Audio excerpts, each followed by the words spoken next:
And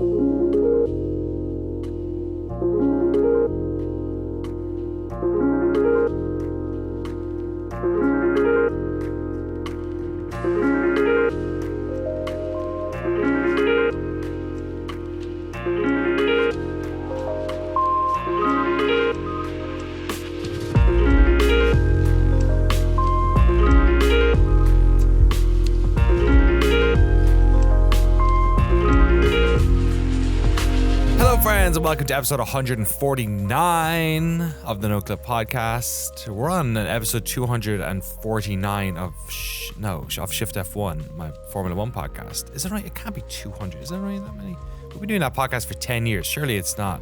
I guess we take the off seasons off. Anyway, I shouldn't be cross promoting this other podcast, but chances are, if you're the chances that you're into games and F1, you know, there's some Venn diagrams that maybe don't cross all that often. Frank, what is the most obscure sport that you enjoy? It's weird. I like Hot Shots golf. It's not an obscure sport, but I guess I kind of do like golf. You like golf in video game form? Yeah. I guess mini golf, but that's not the real thing. But there's something nice about golf. I like, what is it? Lacoste, like the fashion brand Lacoste. Okay. Or golf. I don't know. I like the little gator. So yeah, I do. I have a Lacoste shirt, and I used to have Lacoste sneakers, Lacoste socks. Damn. Yeah. So maybe I'm a golf poser. I like Hot Shots golf. I've never actually played golf. In San Diego, there was a cafe I used to go to that was like, it was like the golf courses like cafe, but it was like really good hole food. 19 or something. It was called like, yeah, I think it was something like that. It might have been like hole 9 or hole 19 diner, but it was so good. So secret little spot. I think the game I've played the most this year is probably Golf on Mars. I think I've played. It's gonna go in. Watch, going to go in. People on video. Oh beautiful! My God. Nice. The no look shot. I know. Look at that. I'm on I've got a par of 8,153 at the moment, but I'm on hole 2,647. So you know, it's going well. This is what I do on airplanes. I just play Golf on Mars, listen to podcasts for hours upon hours upon hours. Jeremy, what's the most obscure sport you enjoy? It's a really good question. Probably wall ball, as per our previous podcast. I think I saw a lot of people in the Discord saying that they were really into wall ball as kids too. I feel like I gotta find a local. Is it weird for like a 30-something-year-old man to go play wall ball behind like a school somewhere? Yes, it is, Jeremy. It's definitely But weird. where else do they have big walls that are like public places? My tax dollars are paying. That's a for good that point. wall ball arena. Like the side of like a rec center or something on the outside or something. We did get a lot of people talking about wall ball in the Discord and privately sending. We also got people sending in what they imagined the trucker gradient was. Ian in the Discord and nailed it here if you're watching on YouTube. I've got the flannel on again. We can compare. Yeah, and that's that. Someone else posted that one. Ian posted that too, which is basically that's perfect. what it looks like. It's trucker gradient, man. Blue and it's the sand and the sky meeting. Who knows if any one of our Battle Pass holders are truckers? Which one of these is the most likely to be a trucker? Think about it, podcast listener. Is it Battle Royale games? Arno, Richard Matherson, James Brown, Jason Drury, Mark Rojas, Ryan Cobb, Tucker Morgan, Crimson Cyclists, Sven Hooster, Tim Robinson, Forrest Pruitt, Andy Fegan, Darren Birmingham, Eric Hamilton Schneider, Cameron Ladd, Alex Sharp, Alex Goucher, George Sakotis, Jacob Godserve, James Andrew Adams, Tohir Teliav, or Ryson. Which one of those is a trucker? Which one of those likes to truck? Let us know. I think it's Jacob Godserve. You think it is? He's serving the Lord by trucking. You know what I mean? It's not Crimson Cyclists, I'll tell you that much. Maybe they're like a DoorDash, you know, a little bike with the little container on the front.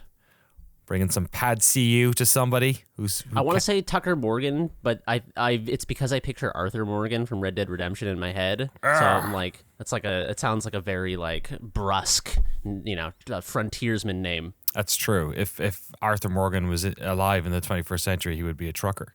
100%. Yeah, 100%. We're not here to talk about Red Dead Redemption 2, but we are here to talk about a sequel, Alan Wake 2. I mean, we'll talk about other games too. Jeremy's got some real weird shit on here, as he always does, which is why we love him, why we bring him in here. But myself and Frank have been playing some of this Alan Wake dose. Frank, how much of Alan Wake 2 have you played? how much have I shit your pants with those jump scares? I think I want to say maybe like 4 hours in. I feel like I'm getting near the end of Alan Wake's like gameplay chapter in a subway. I Not spoil it now. You gotta be real careful. You Yeah, gotta be dropping hot. This is a story game. So Yes. let's try and keep the specifics to a little bit. I've died more often than I thought because it can be complicated managing light sources and bullets, but the checkpoint system is very friendly, and every time you die, it's like it's like very Kojima Death Stranding. Like Yes. it's like really you're seeing the light, you're dying, and then coming back to life. It's such a shock. It's like 3 different instant cutscenes before you reload the game, but it's very dynamic every time. I'm still wrapping my head around like even how to play the game, how to manage, how you navigate. I found out there's like the PS5 tip system that will straight up tell you where to go if you need it, which is very impressive. But I used that once actually. I couldn't find a fuse at one stage, and I brought up it's just GameFAQs has been installed on the PS5. They had it for Spider-Man too as well. They had like a little pop-up that says, "Yo, if you want, you can use this little thing." It is a bit weird, like playing this little video. It actually reminded me that I wasn't on performance, or I was on fidelity mode and not performance, because all the videos in the tip system were in like 60 frames a second, and I was like, oh, I guess that's how you complete the game, is you put it on performance mode. How have you found it? What's your experience with the original Alan Wake, and sort of how did you feel jumping into this one? Yeah, the original Alan Wake I really liked. It's so funny, like it seems so lean and simple compared to this new one. Like as I remember, the very first one is like you're Alan Wake, you go into town, there's maybe like an hour, 30 minutes of story setup, and then you're just a dude in the forest shooting baddies with flashlights, and you're just making your way back to the town diner. It gets surreal near the end, but it's pretty straightforward. This new game, like the first 2 hours almost feels like Disco Elysium. It is straight up like, oh, you're an FBI agent. There's no gunplay. You have to like find clues. You have to build your cases. And it's like, so it completely subverted my expectations from the beginning. Also the main protagonist up front.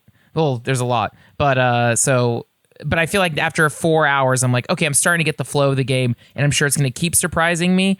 It definitely feels way more survival horror than Alan Wake 1.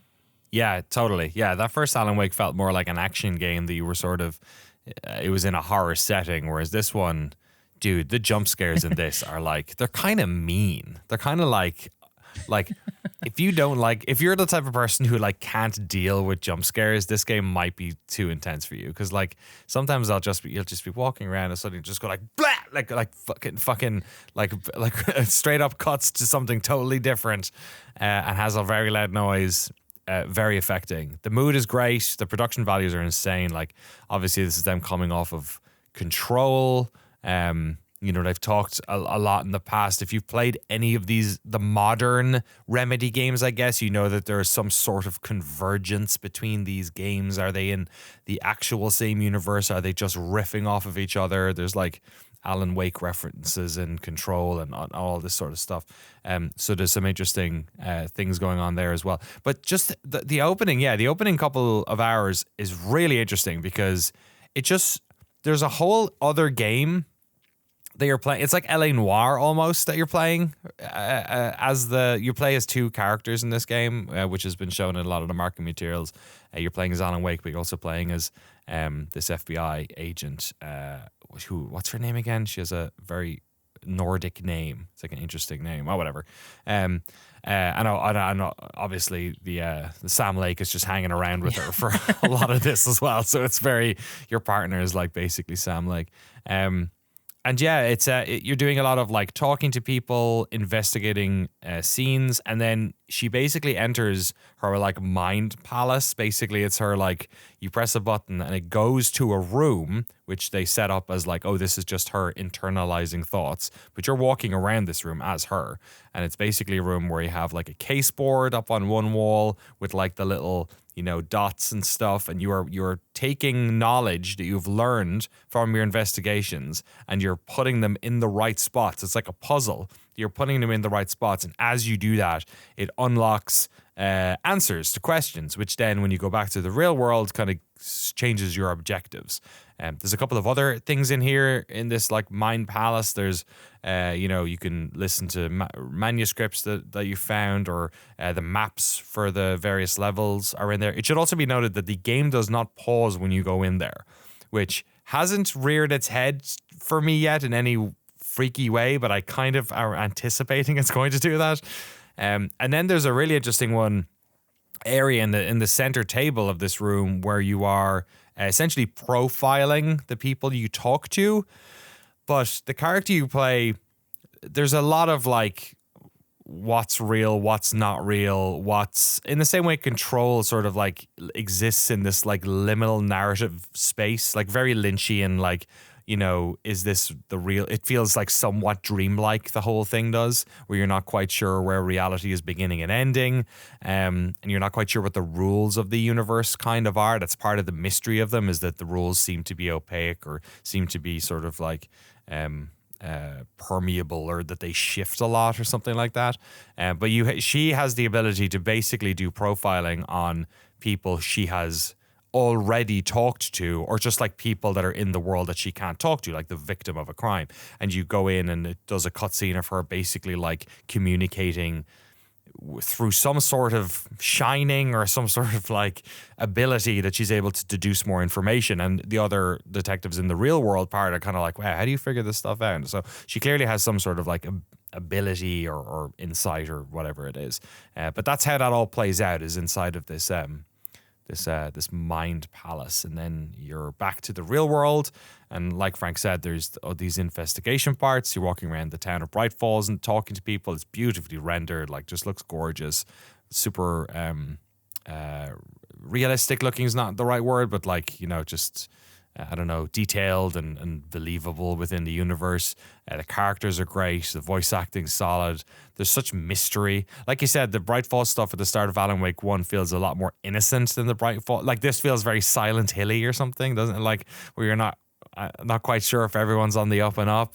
And stuff goes crazy pretty soon after that. But yeah, have you found I guess, because it sort of starts to move towards I think they spend a good while in chapter 1 especially just like teaching you a lot of like narrative, teaching you how a lot of the non-combat systems work, and then eventually teaching you how the combat systems work.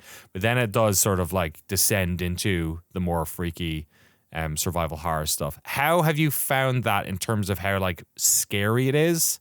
I think that's something that a lot of people have been asking, because this is straight up like there's parts of this game that remind me of playing games like Condemned, or like Silent Hill is probably a good proxy, or like Resident Evil Village or something, where it's like, oh no, this is like genuinely freaking me out. Have you dealt with that stuff? I feel like it's kind of the thing where I've fallen down enough playing this that I'm now used to it, in the sense that like I've died so many times that the checkpoint system is so friendly. And then I've also noticed the game does like, I feel like Resident Evil also did this, but like it has like dynamic resource spawning. So if you're low on health or low on bullets, you will find like a lunchbox with stuff in it. Now again, maybe I'm still early on and I haven't encountered that.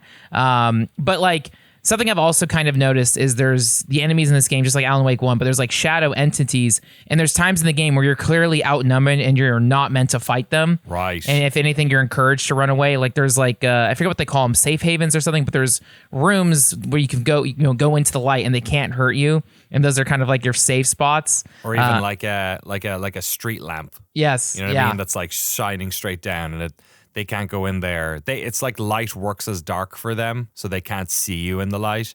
And also, I think it regenerates your health a decent amount as well. Yeah, and I'm still learning it. The other thing I also just noticed is when you're playing as actually both characters, there's like an upgrade system. You have to find stuff out in the real world. And so like I'm almost done with this section with Alan Wake, and as I'm leaving it, I noticed there were so many of these what they call words of powers I didn't collect. So I feel like already I'm so under leveled, and maybe why I was dying so much. The other thing, like honestly, the only thing I've had struggle with is just getting lost in the world. But as I just discovered, the PlayStation tip system will help with that. Because a lot of what you do in this game, without getting too much into spoilers, is like you're doing something either with light or with writing that will change the real world. So it's shifting in real time based on what you do. And I'm finding that like a single level or zone will have like 3 completely different layouts depending on what light sources are activated and then what keyword you're focusing on in your case.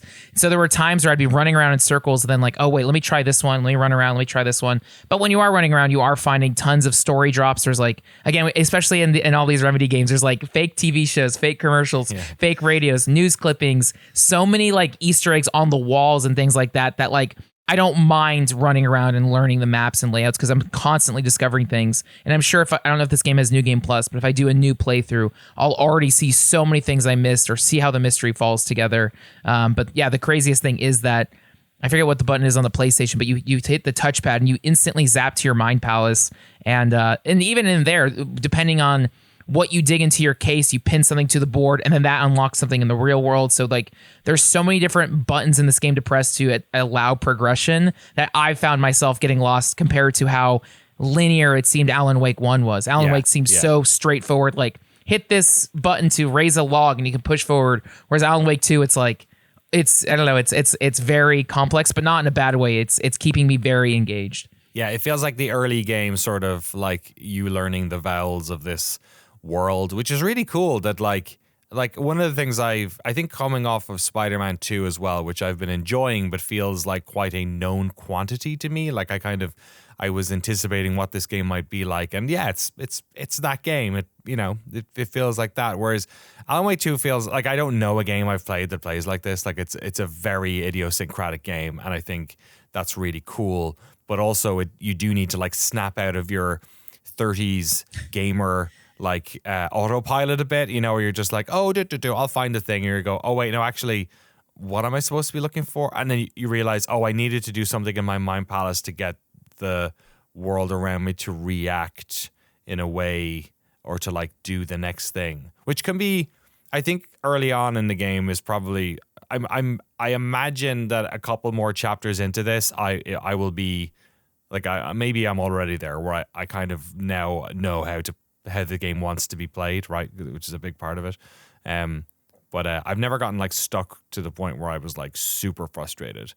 I had one point where I think I mentioned it, where I was looking for a fuse. And that the reason why it frustrated me was because I had actually been to the place where the fuse was earlier. I had like found it earlier and collected all the stuff that was over there, including the lunch boxes that you find. This is the latest in the what is the means by which we do upgrades, which is just so weirdly unique. In this one, you find fragments of pages in lunch boxes, and then you add those up and you cash them in to upgrade your guns. And I had already done that in this area, and none of the fuses were there. There's actually multiple fuses later, because it was like, oh, this one's not working. It was a way of like Caraton is sticking you over there. So I obviously didn't go back there, because it was like, oh, I've already been there. And also this was a time in the game where stuff was starting to get a bit freaky, and I wasn't just like ambling into these dark corners of the map without a fucking good reason to. So then eventually I did the tip system, because I was like, I just need to find it. And it was like, oh, it was over there? Oh, okay. And I just went over and got it. So yeah, a little bit of changing of I guess how to anticipate the way this game wants to be played. There is a bunch of, like you said, off the beaten path stuff. I've really enjoyed I don't know what they call them, but they have the caches. They're like puzzles that one of the antagonists in the game leaves these things out, and you have to sort of the game is very puzzly. It's mostly a puzzle game, right? There is obviously combat in it, and there's parts where it's very combat focused, but a lot of it is like figuring stuff out and then being aware of the world and all that sort of stuff. Have you found the story? I really enjoyed the opening chapter and how they set everything up. It raised a lot of questions, about reality and everyone's sort of unreliable narrator and who's on the up and up and who's not. And, there was a lot of like flipping of who's who's a good guy or a bad guy, you know, like things like that, where you're not really sure where everyone lies. I found it so interesting. How have you found it? Yeah, it's I mean, even just the core thing of an FBI investigator trying to like research copycat killer, like the core plot of it is like there's copycat killings happening based on Alan Wake's novels. So then like I think as Alan Wake is realizing what's going on, it's like, oh, now does he feel guilty for writing these like hard-boiled like junk novels, and then is he trying to change it? Like but I want to know, like, so the main character's name is Saga Anderson, is the FBI agent. So I'm eager to see like how she's going to connect or what other details is going. My favorite thing is Sam Lake's character. It's Sam Lake, the you know, as the physical model, but the voice actor is the same Max Payne voice actor. So it's like, oh, really? Yeah. Oh, that's funny. So it's basically Max Payne's in the thing, and then later on in the game, there's another element to it that makes it even more like very Max Payne-y, and it's like, oh, this is. So it feels like we're getting all like, I don't know. This feels like the culmination of everything Remedy's done. Even there's live action stuff. There's a talk show bit. Like there's so much stuff in here. And what's really funny now as well is like the Lords and Ladies stuff that was in Max Payne, or the what was the show that was in the original Alan Wake? It was like a Twilight Zone thing. I forget what it was called. It's called like the Spooky Place, Nightwoods or something. Yeah, something like something like that. In this one, they have the live action show. One of the ones that you see at the start is like these like Finnish like outdoorsmen or whatever, and then you meet one of them, and like the actual difference, like it's funny now because like the difference between the live action and then the version in the game is like not that different. You know, like it's stylistically different, but like detail wise, it's like, oh, interesting. Yeah, it just shows you how far games have come. Harry, are you playing it in? Weirdly enough, I've been a frame rate dude my entire life. Every game, I don't care. I will pull everything back to try and get 60 FPS of basically, and I'm happy. And for whatever reason, both this and Spider-Man, I've been playing in fidelity mode, and not because of the higher fidelity so much as I just think they're very filmic, like they're very cinematic games, and I actually they feel, it's weird, like they feel cheaper or faker in 60 frames a second. It's such a strange thing. I did performance mode on this after I saw that tooltip, and I played it for like 5 minutes, and I was like, no, this feels like a video game now. It doesn't feel like I'm playing this freaky movie. So I ended up putting it back. What have you settled on, and what do you make of, I guess, the way the world has been presented? Yeah, no, I've just been playing in frame rate mode. I feel like my thing is like I don't have a super great TV because it's always giving me prompts for HDR. I don't have HDR, so for me it's like if I play quality mode, I don't know if I'll notice the difference. Although I can totally see it with it being so cinematic. So frame rate mode is good. I don't think there's drops on it. I'm playing on the PS5. I know when Control came out, that was one of those like Control launched PS4. And so I know that was a little choppy, but on PS5 it's running fine. But I haven't looked at it in fidelity mode. Yeah, I'd have who did I say? I think it was Lucy James bought an OLED ahead of playing this game, which I can probably. You're in the dark a lot in this game, so maybe that makes sense. I have HDR on my TV, and I cranked up the brightness a lot because I have that thing. I really wish the TV wouldn't do this, but I have that LED dimming, but I don't have an OLED. So it does the thing where like it'll turn off if you have pure black coming through the screen. It'll like turn off. It's like a 7-year-old TV or 6-year-old TV. It'll turn off the screen there. It'll do the whole like, oh, it's been dimmed down. So what you end up happening is you get these just like patches of the screen that look like they're not turned on. Like, and I hate it when it happens in movies. And I turn that stuff off. So I peaked the brightness on this a little bit so it doesn't do that, and turned off the dimming, and it seems to work fine. But yeah, it's a rough game. Like, it's a good thing this game didn't come out in June, because like you would have had to have, blacked out your windows or something if you wanted to play this during daylight hours. I feel like Halloween is a pretty good time for this game to come out. It's like, it's getting dark earlier around these parts, and the mood is good for it too. Any more final thoughts on it, Frank, or any questions, Jeremy? Did you play the original at all? Were you? Okay, so I tried to play Alan Wake a week ago because I was like, I'll probably play Alan Wake 2 eventually. I did not really like the original, but it sounds like all of the things that are good about Alan Wake 2 are kind of addressing my issues with it, which are the fact that they're throwing a million kind of inconsequential enemies at you, and it's very linear. Like, I played probably 2.5 hours of it, and I thought the story was interesting. I liked the tone of it. I liked the kind of like Stephen King stuff going on. But then it got to like the first kind of combat corridor where you're being chased by the axe murderer and you're trying to make your way to the gas station. And it was just a lot of like, here's like two kind of shadow men, and then you like dispatch them, and then, you know, like an incredibly light puzzle, like pull the switch and the thing moves, and then there's no like thinking about it, and then just kind of like more combat. So it's I wanted it to be more of kind of like a plotting heavy survival horror game. It sounds like Alan Wake 2 is kind of everything I wanted out of Alan Wake 1. Yeah, Alan Wake 1 is a funny game because like I don't know if I'd even call it a cult classic. It was not a game that like loads of people really liked when it came out. Like it has sort of managed to foster a lot of like respect and empathy from people. I think a lot of this, I might be reading the tea leaves totally wrong on this. I think a lot of this might also be down to the fact that it had a very good DLC that came out after the fact called American Nightmare, which is arguably sort of like the best distillation of what Alan Wake kind of could be. But that first game, like when it first came out, you know, Remedy were a Max Payne studio, right? And this was their new IP, and they owned it, and blah blah blah, and all this sort of stuff. And it was doing a lot of interesting things. Like the story was unique for the time. This is like 2010, right? So like the story was unique. The setting was interesting. You know, it had that real, you know, Stephen King sort of Lynchian as well vibe to it in a way that like games didn't back then. You know, it was kind of like, you know, first through the wall kind of in that way. So I think it had a lot going for it, but I don't think people think about that game as, oh, that was a really good shooter. Yeah. you know?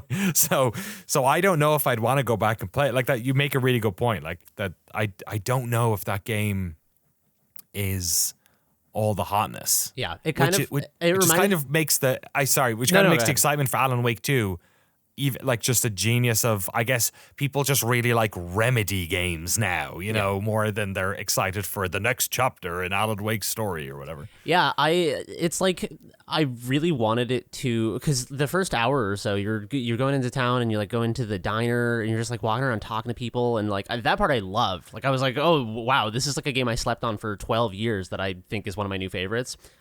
It's when it gets to the combat that I kind of fell off, because it feels like you know, it has like kind of constantly auto aim, so it's not like Resident Evil 4 where you're kind of like managing what body part you're shooting or whatever. You're kind of just aiming in the general direction of guys, and then you like hold the flashlight for a bit, hold the gun for a bit. So I really wanted it to be more like Resident Evil 4, I guess. Just like I wanted to be able to like feel claustrophobic as guys were closing in on me. And there's kind of like in Resident Evil 4, it feels like kind of like a full minute will pass as two dudes are closing in on you, because it like elides time so much. And it just didn't hit that spot for me. But yeah, I would like to try Alan Wake 2. It sounds like it kind of addressed all of my issues. Yeah, it's a. Did you play Control at all? I played the opening of it. It didn't super click with me, but I would like to give it another shot at some point. Yeah, I'll say Control was a game that I really wanted to enjoy. First time I played it didn't click with me. Second time I had a concerted effort, and then it did, and then I played a bunch of it, and then something happened and I fell off and I've never gone back to it.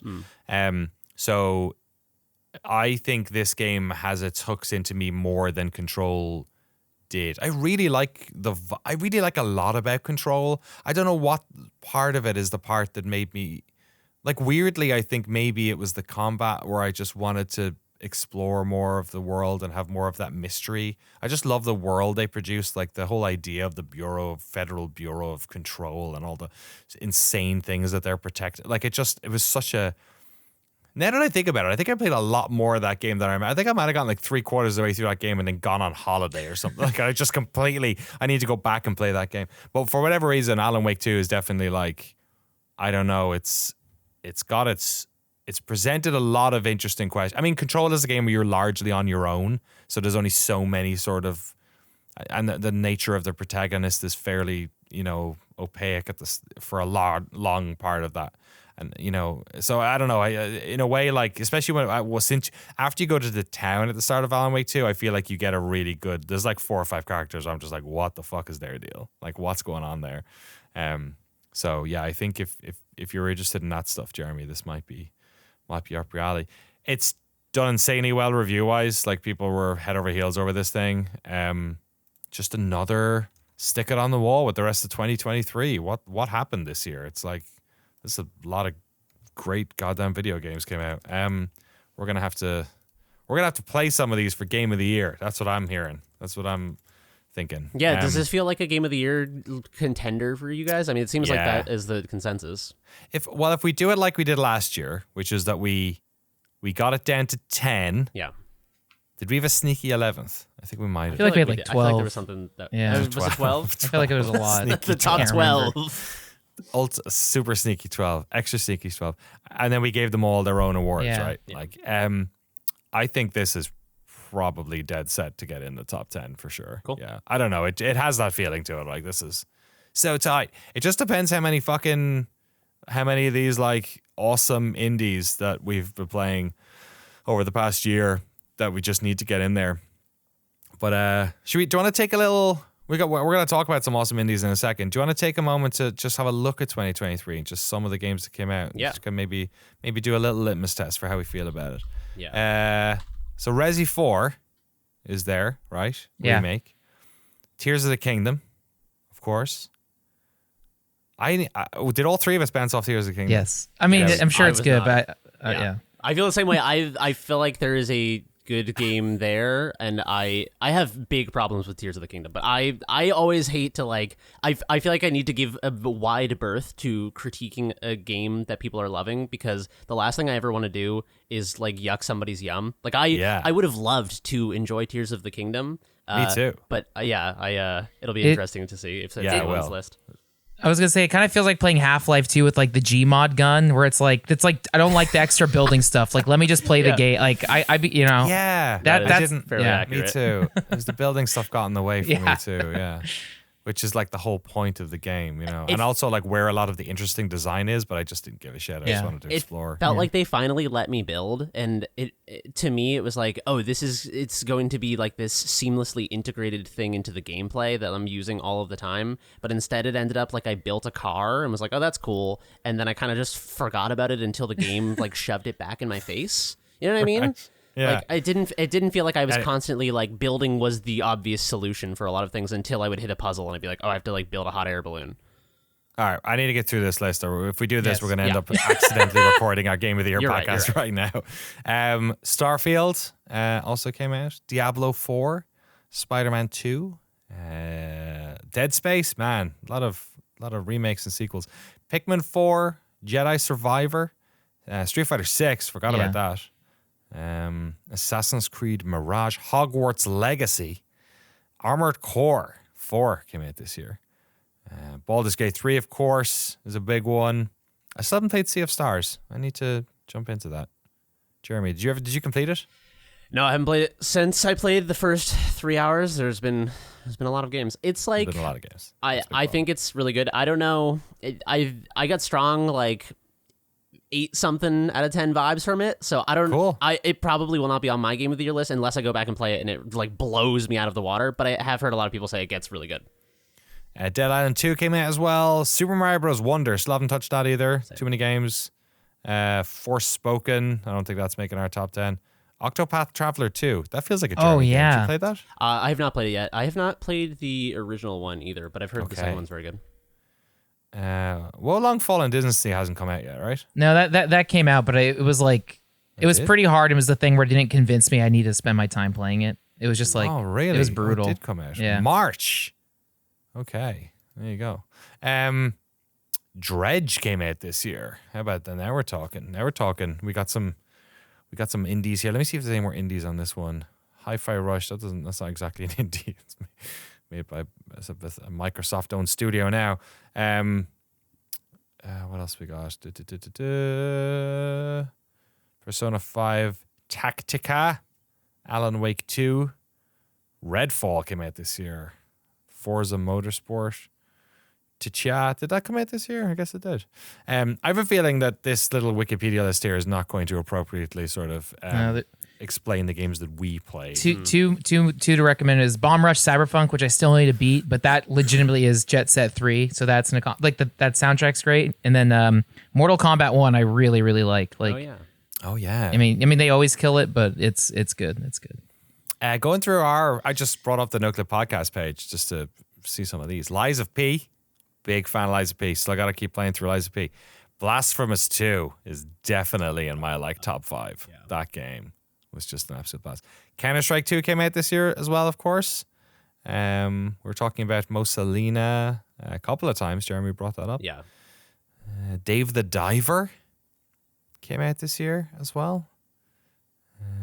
Jusant, that climbing game that I talked about. When's that out? It just came out. So I have not. I think it might have came out. It came out yesterday on Halloween. As of time of recording. So I have not played the full version, but I played through the demo 2.5 times. I absolutely loved it. So I think that's a strong contender. Yeah, thanks for reminding me. I'm gonna check that one out tonight. Yeah. Because I just don't have enough games to play. I'm just gonna fucking throw some more on the pile. Throw that on the fucking pile. Like a Dragon Issue we forgot about. Mm-hmm. When is Frank's that? nodding his head. Release date for I still have to beat that one. That one came out I think like April. There's a new Yakuza game coming out in a week, and then right, Ishin is the I'm thinking of Infinite Wealth. Okay, yeah. And then the other. Wait, that's coming out next week. No. So there's like a smaller game. It's Like a Dragon, like the man with no name or the man who lost his name. That's like a side story. But Infinite Wealth, Like a Dragon 2, or that's January, and that's the one they just announced. That's the America thing. Yeah, they're in Hawaii. They just announced it's basically gonna have its own Animal Crossing inside it. It's huge. There's a trailer for it that's incredible. It's called like Doki Doki Island or something Dodeki Island, but it's like full on everything: villagers, fishing, build your own house. Like they've made Yakuza Animal Crossing. Dear Lord. They've lost their minds. That sounds good. This keeps getting worse. I forgot about Sons of the Forest came out this year. Atomic Heart. The System Shock remake also came out this year. I think, did Dwarf Fortress come out this year? No, it was at the end of last year, I think. Our documentary is going to come out fucking end of next year at this stage. Dead Island 2, which is a lot more fun. I think I mentioned that earlier. That was a lot more fun than I thought. Of course, Slayer's X Terminal Aftermath Vengeance of the Slayer came out this year. Planet of Lana, that was a Jesse game, I think, wasn't it? Yeah. Yeah. And then I think, I'm not sure what other ones we have here. That AEW game, did you play much more of that one? Yeah, they put out a Fortnite mode in it called like Stadium Stampede that was very janky but so goofy. I mean, it's not a Game of the Year candidate, but I still liked playing it. Hell yeah. Excellent. Yeah. Well, there you go. Bunch of games came out. Metal Gear Solid Remake, all that stuff came out too. There's a tiny game that I'm very excited for called Typecast. It's by a developer named Nathan Ranney, who sent me an early build of it to playtest and give feedback a few months ago. It is I guess it's a roguelike. It's kind of you're moving around the screen with a mouse. And you're using... It's a bullet hell. It's a bullet hell, yeah. But I guess with like a roguelike presentation. You do it because it's like run-based. But there are enemies coming at you with letters of the alphabet on them. And the only way to kill them is to move your character via mouse within range of them and press the corresponding key on your keyboard. Whoa. You're telling me somebody has made a bullet hell Vampire Survivors typing of the dead. Yeah, it's typing of the Vampires of the Dead. It's really, really fun. The full version is out on November 7th, I believe. I haven't played it in a while, so I kind of gave it a little bit of space because I wanted to play the full version and be fresh on it. But I had a lot of fun testing it. I was getting very competitive with the leaderboards among other people who were testing it, and yeah, it's really fun and really unique. It's one of those games that like when we were talking about Jusant, the way it kind of like has the left-right trigger as kind of the hand-over-hand climbing mechanic. I like games that make me think differently about very familiar control peripherals.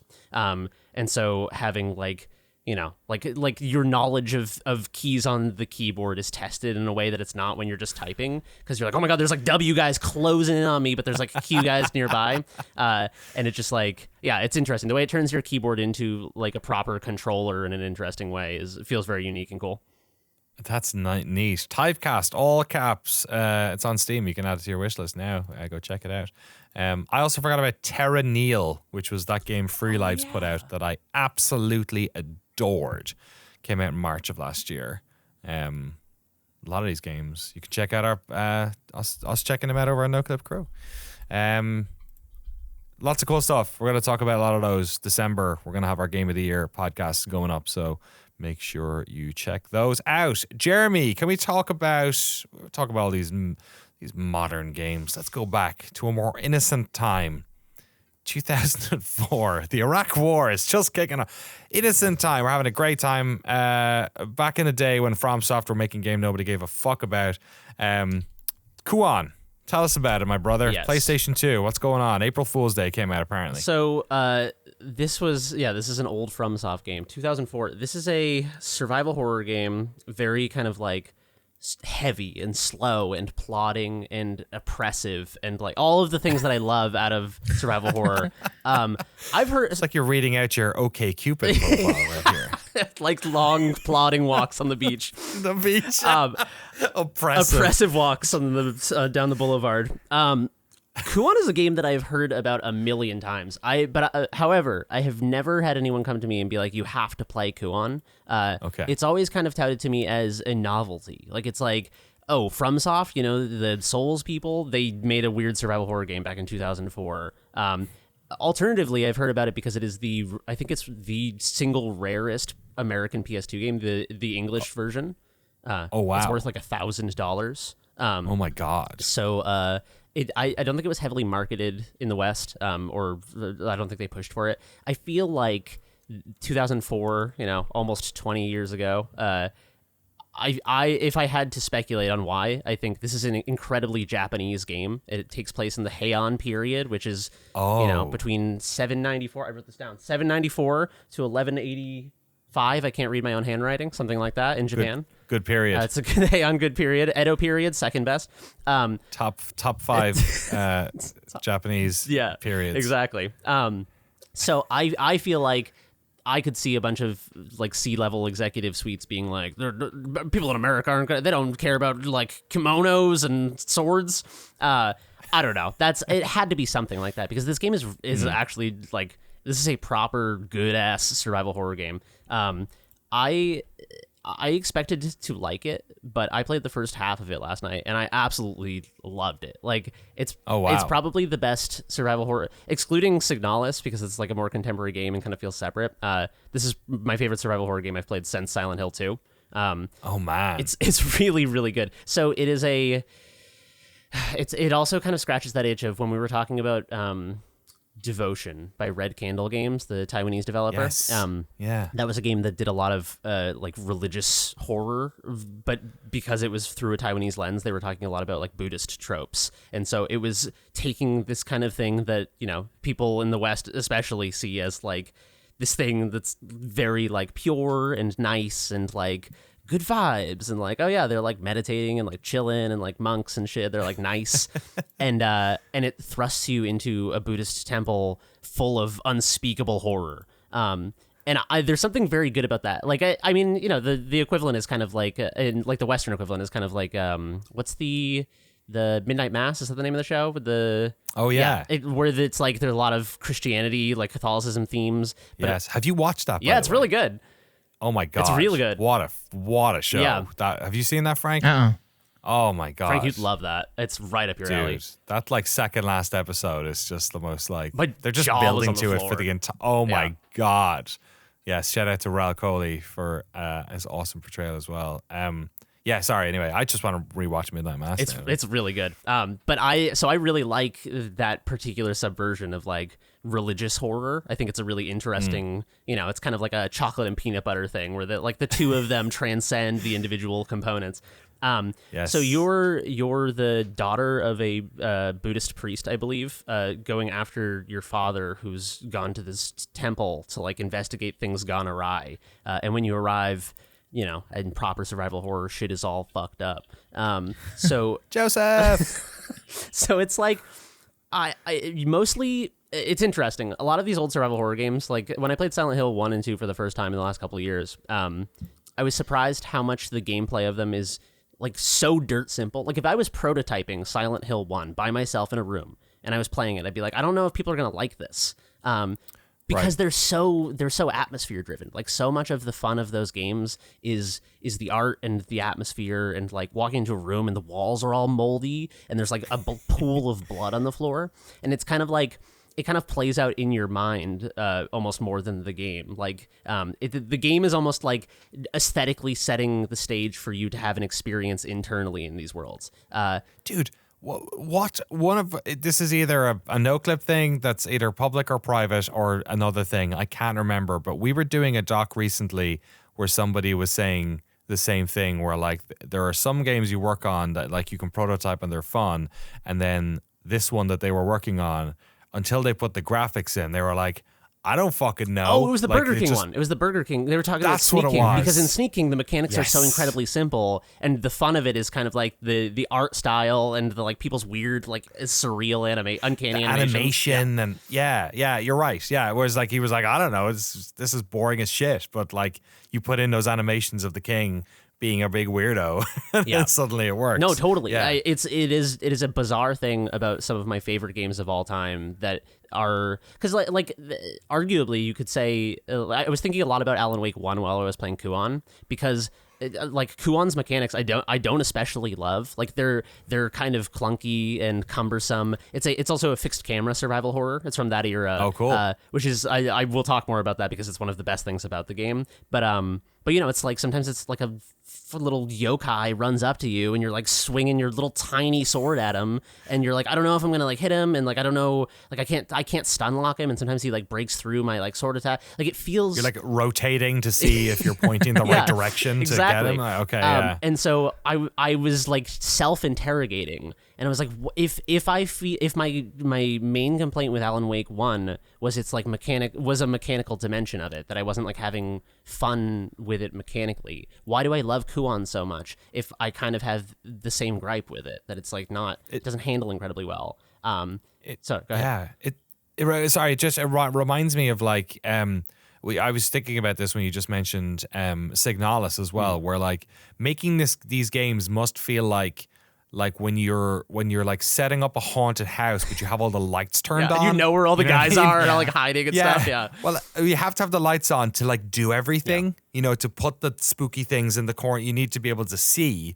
But then like you have to like flick the switch to go like, is this scary? Like but it must always feel like that you just can see everything and nothing about it is actually scary when you're working on it. So how can you tell if it's going to be effectively moody or whatever? After the fact, you just have to be able to intuitively trust it or something. Yeah, I think it takes an incredible amount of faith. In fact, I feel like the smaller the team on a project like this, the more difficult it would be to kind of like I would not want to work on a survival horror game as a solo dev. I would definitely want other people, because I feel like that level of intersubjectivity, you could design kind of a corridor and let your partner or whatever play through it and be like, does this work for you? But if you're alone, like Rick is in the coffin with the green face makeup. You know what I mean? Like, it's not going to work on you because you put him in there. Anyway, just an aside, because it is interesting to me that the mechanics of these old survival horror games are kind of not the draw at all. But even when they're clunky, they transcend that in some way. But yeah, Kuon is unbelievably good, man. It also does. It's one of the most cinematic games of all time that I've played, at least. Silent Hill 1 and 2 are both renowned for kind of doing these absurd camera angles where the camera like pulls back and cranes into the sky as you walk under it, and like these really like cinematic, like worthy of Orson Welles dolly shots. That's awesome. And Kuon is like has an incredibly like sophisticated cinematic language that it works in. Like sometimes you'll walk into a room and there'll be like a static wide, so you can see the entire room because that might be an arena where combat happens or there are items you need to find or whatever. But then you'll walk out. There was one particular instance really early in the game where I walked out and there was a long hallway. But the lens choice that they used on the digital camera, it went from a super wide in the preceding area to it like almost orthographic, like a 200 millimeter focal length. So for people who don't work with cameras, the longer the focal length, the sort of like the flatter the space feels. So if two people are standing like 10 feet apart or whatever, like one person stands in front of the camera, another person stands 10 feet farther away at like 16 millimeter, like a wide angle lens, those two people will look farther. It'll look like there is more space between them than if you have a telephoto lens and they are equidistant. And Kuon does this thing where sometimes there'll be a long corridor where you're going into like a dark, bloody hallway, and they use like a 250 millimeter crazy like NASA lens, and so you can't tell. It just looks like you're walking in place almost as you descend into the darkness. And it just, I don't know, it's like firing on all cylinders on like the cinematic choices of the way it presents the world, and it's like it becomes this immersive like gameplay element almost. You know what I mean? Yeah. Wow, I'm watching videos of it here. It looks super interesting. Just love the style of it as well. It's gorgeous. Like, yeah. And the enemies look absolutely terrifying. Yeah, there's some real like I mean, I've always thought it's funny because I've talked to friends about how I would like a yokai survival horror game. Like there's so many cool, interesting characters in Japanese folklore. This is it. Like I took like religion classes and classics classes in college and talked about like like the hungry ghosts in Buddhism and stuff, and they're like in this game. So it's drawing from an incredibly like rich history of folklore and characters, and like kind of that meeting point between religion and superstition, kind of like how the folk understanding of religion often ends up more superstitious than people who are like full-time practitioners or like monks or even like lay practitioners. People who are just like farmers that are kind of vaguely religious are like, oh yeah, but you like never planted hay on a Wednesday because then like they'll get you. It feels like it's playing into that. It makes you very paranoid. It's doing this like body horror thing as well, where like a big part of all these old survival horror games is you find a note, like the Lisa Trevor note in the Resident Evil remake is one of my favorites, where she's like talking about like wearing her parents' skin and stuff. And it's like, even before you see Lisa Trevor, reading that note is so chilling that it's almost just reading a piece of paper in the game is almost like one of the best scares in the entire game. And in itchy tasty. And yeah, exactly. And in Kuon, there's kind of like a similar thing where there's like a motif of silkworms, and like, so it keeps. I'm still early in the game. This is something that it hints out very like in the first hour of the game, but it seems like maybe human corpses are used as cocoons for some of these creatures. So there's like this it's like ancient Japanese Cronenberg. It's awesome. That's awesome. Kuon. I'm assuming it's easy to get a ROM of this if one was so inclined. Well, that would be illegal unless you spend $1,000 on eBay to own it. So obviously, wow, Jeremy, you must really like FromSoftware. My girlfriend owns this game, so technically it's legal. So yeah, let me check my notes real quick and just make sure I didn't miss anything. You guys are gonna have to get married, I think, for that to get legal. So FromSoft doesn't sue me for playing their 20-year-old game. What a romantic reason. Yeah, the only other thing I wanted to mention is that it kind of does this like. It takes a lot of familiar elements of survival horror and it processes them through the lens of this like Heian period Japan. So things like keys, instead of finding keys, you're finding pieces of cloth with people's blood on them. And depending on the blood that's on them, they unlock different cursed doors. They like remove a seal from a door when you rub the blood cloth on them. Wow, they had really good technology back then. Yeah, exactly. You put a little spider silk on a door, and then unless someone gets your blood, they're not going to get. And then, like, instead of ammo and guns, obviously, they subverting that. So you have a blade, but you have this series of cards, and the cards are all spells, but you have a finite amount of them. So like the main one is like a little fire arrow. There are like summons too, which is a cool kind of like early like pre-Souls FromSoft thing. So like there's this one Sutagumo, which is a little spider, and it kind of sucks, but you get a lot of them. So it's kind of fun to just like you run in, you're like, all right, so just pop a Sutagumo and like get the fuck out of here. That your little shitty spider dies immediately. Takes the hits. Yeah, it's a really good game. I highly recommend it. I feel like not enough people are talking about how underrated this game is. It's kind of, people view it as a novelty, but I think this is like a proper, up there with, I don't know. I mean, I'll have to wait until I complete it, but I like it at least as much as I like Silent Hill 1, I think. Wow, fascinating. That's really neat. Kuon. Go check it out at your local eBay website. $1,000. I'm on eBay right now. We're not kidding. The English ones here are all like Yeah, like they're all like $969. A couple are in 700, 500, but it might be like beat up a little bit, beat up case kind of thing. There's ones here for like $2,500 that are of like they're probably watted. Are they water graded 9.4? The Japanese ones even are still expensive too. But yeah, there you go. There's a couple of different boxes. I think there's like a first edition and a second edition. Oh no, that's the Japanese one. With the creepy cover with the lady looking up. That's pretty. She's dope. also the menu screen of the game, and it's amazing. It's the first jump scare of the game is it's the menu and it's a static painting, but then she opens her eye. No, it's the only thing that moves on the main screen. It actually got me so good. She's also doing the like circle. She's doing the like the one you use. I guess it's also like the white power. I was gonna say she's flashing a white power symbol. But do you ever that one where you'd like do it under your waist, and if somebody looked at it, you could punch them? Yeah. She's doing that as well, but she's holding it above her head, so it doesn't count. So she can't punch you. Take that, Kuon lady. That's Kuon. Jeremy, you have another game down here which looks like the tonal inverse of Kuon. Tell us about Trail Mix. Okay, so Trail Mix is shout out to my friend Brian. Brian, if you're listening, love you, dude. He found this game. We all love Brian. He's a friend of the show. So Brian and I play a lot of co-op games, and we've kind of worked our way through all of the known quantities. So essentially, whenever we play a new co-op game, we kind of just scour itch and look for interesting co-op games. Right. Sometimes you find a gem, sometimes you find some stinkers, sometimes you find things that are like interesting but very flawed and like show promise but never deliver on it. Trail Mix is one of the best co-op games I've ever played in my life. This is I hate to sound like I'm overselling it because I just talked about how Kuon is the greatest. I played both of these games last night and I was blown away by both of them. This is a co-op platformer released by puzzsoft.itch.io. It is free. I have to mention that up front because I was shocked that this game was not like at least $10. It is how do I even describe this? It is a puzzle platformer where you're like rescuing lost campers.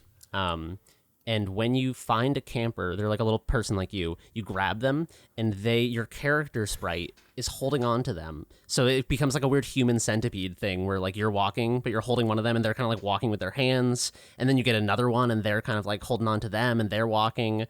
But as you grab more people, it changes the like actual shape of your character controller. So say, for example, like a Tetris piece. Exactly. So the shape that they form as you get more dudes is different per person. Each of the two people playing has a different shape, and each level has a different shape for each player. So this leads to some unbelievably interesting emergent mechanics, which are like, say there's like a ledge that's too high up for you to jump to, but your shape is like tall. Like you grab a guy and he goes under you. You can then jump and you'll still not be able to make the ledge because he's blocking the way, but you can jump and then throw him and then you'll make it because you got the extra height from jumping with him. Or like if you're like an L piece, you can jump and it'll hook onto the ledge. Hook over. That's so and cool. because the top of the hook is there, it counts the character controller as grounded, so then you can jump. That's very cool. And so you have to play this co-op, or it says you can also play single player switching between characters with the shift key or select button, but only co-op will provide the true experience. So the game opens up, and after the first 3 levels, it opens up, and there's kind of like a skiing system of difficulty rating where it's like green circle, blue square, black diamond, double black diamond. I think for the double black diamonds that we played, that you would have to have 2 people, because there's incredibly precise like timing finesse that you have to pull off. Right. Yeah. But my threshold for this game was like, I just want a fun game to play with my friend, and we consistently were going, I can't believe how like well designed this game is and how much juice they squeezed out of these mechanics. It just like it just keeps on giving. It's a free game. Like if you have a person that you play games with regularly, you like owe it to yourself to play this one. Trail Mix, puzzsoft.itch.io/trail-mix. I found Puzzsoft on Twitter, and it says they were founded in 1994. What? By Daniel Puz and Michael Softman. That can't be real. That's a good bit. Fucking They got got you. him. They even have the got me. top, the header, the banner is like an old school software logo. Like it looks like 90s. Yeah. I can't believe how easy I felt. Go for follow these guys because like this is It took me to Michael Softman to realize Daniel I was Puz getting didn't get you. Daniel Puz, I just got through. I was like, well, that's a fucking weird name, but all right. That's really funny. Puz Soft. This game came out in like 99, is that right? It came out I see a tweet from them here. 2019 was version 1.01 minor fixes, so it must have been 2019. Neat game. Yeah, it's Soft. really like this is not like a little fun novelty game to like tinker around with. This is like a serious game that is also free and co-op and like just I don't know, just like unbelievable. I also one last recommendation before we move on is when it opens up, my friend and I played the Green Circle, one of the Green Circle levels, the easy ones, and got like so stuck because it seemed like it was giving you too many like in an attempt to help you, it was giving you too many pieces to work with. The double black diamond ones were way harder, but because they were leaner in design, it was like there was only one solution and you were just bashing your head on the wall until you figured it out. So if you get to the Green Circle one and you're like, this game is like obscure and hard, go try one of the really hard ones and see if it clicks. Excellent. Trail Mix. Go check it out on itch.io. And that's a podcast, folks. We have a bunch of projects coming down the pipe, getting almost done. NHL 94 doc is nearing its completion, as is my Return to Monkey Island one that I've been working on today. Both of those are big boys, nice and long, hearty ones. So apologies for the delay. Also, my show is up. It's out. By the time this goes live, it will be anyway, over on A16Z Games' YouTube channel. Finally managed to figure out a way of getting a monthly op-ed show, and it was find a venture capital firm that will pay us money to make it. So that's the route we went down. Trailer went up today. The episode is up tomorrow, so by the time this goes live, those will all be there. If you're interested at all, if you used to watch my old show, The Point, or you liked when we did Counterpoint on Crew, or Danny's Disc Club on Noclip, there was so many versions of this. We've signed like a 6-month contract with them to do this, so there's going to be 6 episodes of these. Basically like sort of 20-25-minute video essays on what's going on in games at the moment. The first one's all about Baldur's Gate 3 and sort of the health check on the CRPG genre, a bit of a history lesson on Larian, looking at I did some research into their business dealings as well to try and piece apart what it was about that game that made it a success and whether or not other studios would be able to repeat it. Not strictly Noclip work, but if you're at all interested, I said I'd mention it. If you go to A16Z Games' YouTube channel, I think it's like at A16Z Games on YouTube. Just type By Design or Danny O'Dwyer into YouTube and you'll find it, or follow me on Twitter. I'll be pimping it during the week. Yes, on the Noclip side, NHL and Return to Monkey Island. We all have a load of stuff coming out this month. We've been working on a secret project, which is again not Noclip related. Our video production company, Secret Tape, has been working on a really big thing, which will be coming out in just a couple of weeks, and we'll probably talk about it a little bit on this podcast because it's been taking up a lot of our creative energy and time, quite frankly, and some of the reason why some of these docs got a little bit delayed this month, but I think you'll all forgive us when you see what we've been working on. So I'm excited to finally talk about that. To support the podcast, our documentaries, our videotapes, all that good work, you can do so over patreon.com/noclip, or watch that A16Z video if you want to help us out too, because that's like an indirect way you can help us out. Certainly helps the production side, the production company side of all this stuff, which then means that we can do more stuff on the Noclip side. So go subscribe to ACCG Games, give us a thumbs up, or don't if you don't want to. Check out the show though. I do think there's a lot of effort's been put into it. Frank recorded some awesome B-roll. Dan Silverstone did some awesome graphics on it too, and I fucking bled myself over that script to try and make sure this thing is good. So check that out if you're at all interested. Frank, what are you doing for the rest of your week? The first weekend in a month, there's no wrestling, so. Wow. How was Vegas? I never asked you. It was awesome. Good? You went, right? Dude, it was like a 3-hour and 50-minute drive. Going to Vegas, not in the summer, there was no one in town on Halloween weekend. I was surprised. So it was awesome. I saw Julia. I took pictures. I was second row, so I had like incredible photos, and she shared my pictures on her Instagram stories. So I got noticed by Julia Chan. So anyways, New Japan Pro Wrestling, incredible. They treat wrestling so seriously. It's the king of sports. I'm so sold. So now there's a new wrestling promotion. They're going to be in San Jose in January, so maybe I'll go. They're going to be in Texas, Dallas, in like 2 weeks, but I already have plans. But it was incredible. So I really loved it. So this weekend is the first weekend. I don't have anything planned in like 2 months. So I might just stay home, read comic books, play video games, and like just give my body a day off to rest. So it's going to be nice to like recharge because I feel like I did a lot of moving in like 2 months. Yeah, fair. I had a fun weekend I was at a wedding down in SoCal over the weekend, and then went up to sort of parlayed that into my wife finally got tickets to the Nightmare Before Christmas live show they do at the Hollywood Bowl. So we went to that with our daughter's now kind of old enough to be able to do shit like that as well. So that was a lot of fun. So we drove up to LA and flew out down on Saturday morning. So it was fun. It was a nice little. I haven't been to a gig with my kid before, and it was a good excuse to. My wife's been trying to get tickets to that thing forever, and they sell out. So she snagged them this year, and we had to make it happen. So that was a lot of fun. And then last night was just like Halloween nuts. I've spent like 5 hours either bringing my kid to places or then doing the door thing with other kids. We had just an absolute shed load of kids. All the candy's gone. I bought way too much candy and it was all gone. We were like, take two. And then we left it out at some stage. And our house got egged last night, which was great. I feel like it was a rite of passage. I only got hit like twice or something. But I was like, fuck yeah. Let's make it. Welcome to America. Finally. Only took 10 years. I think I'm 10 years in America on Saturday. Crazy. Wow. I think that's my 10-year anniversary. That's wild. Congrats. I should get a little medal or something. Jeremy, you've been in America longer than me. What are you doing this week? I am finishing up the NHL doc, pushing to the finish line. Been doing a lot of filming, a lot of color grading, a lot of editing. I can talk about the ice rink, right? We've already talked about this, right? Okay. Yeah. I forgot we could talk about the ice rink. So Danny and I... We did some interesting stand-ups. So also when we use the term stand-ups, I don't know how many people don't know what that means, but it's like the part of the Noclip documentaries where Danny stands up in front of the camera and like does narration bits to camera.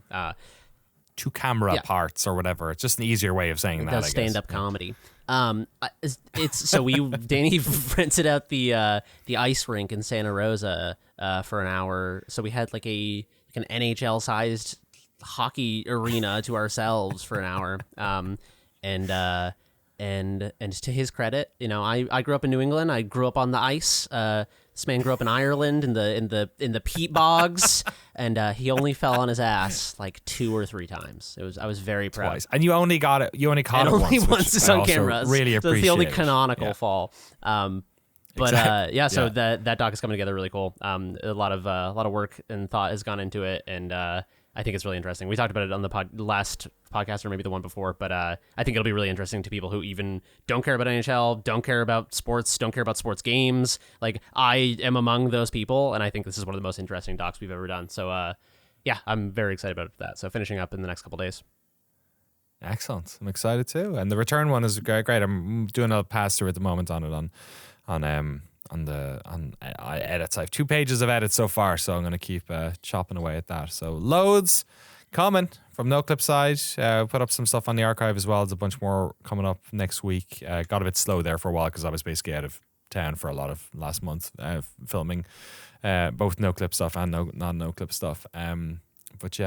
We put up the Halo 2. That Halo 2, the first gameplay reveal thing they did, I found an original file on a CDR of it, so I uploaded that. So I think it's as good a quality as that's ever been seen. But I think there are equally good ones elsewhere. I'm not quite sure, but I have the whole thing up on the archive as well. But we've got more coming for those who are eager for more of that stuff. And that's it. Thank you so much for supporting our work. Thank you for much for listening to our podcast. The games this week were Alan Wake 2, Kuon, and Trail Mix. Check those out. Loads more games coming next week, and Game of the Year stuff coming up pretty soon too. But until next week, have a nice weekend, and we'll see you around. Bye.